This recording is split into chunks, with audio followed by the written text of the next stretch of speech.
नमस्कार दोस्तों, आज हम खड़े हैं हमारे मसूरिया भंडारिया की नदी के पुल के ऊपर। और ये जो डैम आप देख रहे हो, ये हमारे मसूरिया भंडारिया के बीच में हमारा गांव, इस साइड मसूरिया, इस साइड भंडारिया। तो साथ ही साथ आपको देखने में आ रहा है ये नदी कहाँ से आ रही थी। ये नदी आपको मैं बता सकता हूँ, ये नदी कांटाफोड़ से होते हुए माड़ा गाँव, जिनवानी, सतवा से होते हुए फतेहगढ़ सीधी नर्मदा नदी में मिली। और नर्मदा नदी में भी इसका कारण नहीं मिलेगा, इसलिए नदी के साथ साथ पिपलकोटा, अगरदा नदी और पता नहीं कितनी 4-5 नदी का इसमें संगम हुआ है। इसमें पिपलकोटा से आने वाली नदी जो है वो मिली थी, जैसे पिपलकोटा में कन्नौज से होती हुई नदी आई है, उसका पानी भी आगे जाकर हमारे गांव में मिला, क्योंकि हमारे गांव सबसे महान गांव है साथियों।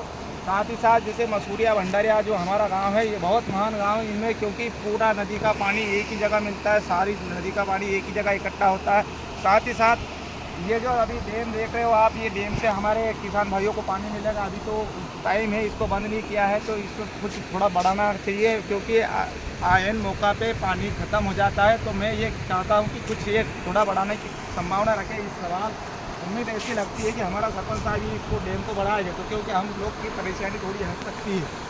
साथ ही साथ आपको देखने में आ रहा है, इस साइड ये जो नदी जा रही है, तो ये नदी में मिलेगी साथियों। ये नदी आप देख रहे हैं, ये एक ही नदी है। ये कहाँ की नदी है, जो आपको मैंने दिखाया था, कांटाफोड़ बोला था, तो कांटाफोड़ इस साइड है और इस साइड है भंडारिया। तो ये नदी का पानी इस साइड जा रहा है, तो ये जा रहा है फतेहगढ़ नर्मदा डैम की तरफ।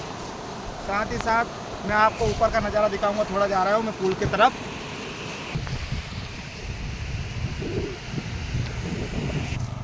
तो अब हम नदी से नीचे से ऊपर आ चुके हैं साथियों, पुल के ऊपर। ये जो आप देख रहे हैं, उस साइड से देख रहे हैं, ये किसान पूरा मसूरिया का पटेलों का खेत हैगा, क्योंकि मसूरिया में अधिकतर साथियों जाट ही जाट है, और वो बहुत दिग्गज गांव हैगा, पूरा जाटों का गांव है।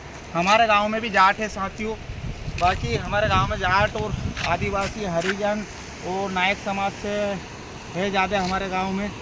हरिजन, आदिवासी, नायक और जाट और ब्राह्मण का 2 घर हैगा। तो साथ ही साथ कहीं ना कहीं आपको देखने में आया होगा, हमने कई बार वीडियो हमारे गांव की भी डाली थी। बाकी मैंने आपको ये नहीं बताया था कि हमारे गांव में कौन कौन सी समाज रहती है, कौन सी जाति रहती है। तो हमारे गांव में भाई 4-5 ही जाति रहती है। और ये हमारा गांव का खेत है इस साइड, और आपको दिखाया मैंने उस साइड मसूरिया का खेत है, पटेलों का खेत है टोटल। और मैं इसी के साथ साथ वीडियो को करता हूँ एंड साथियों। धन्यवाद।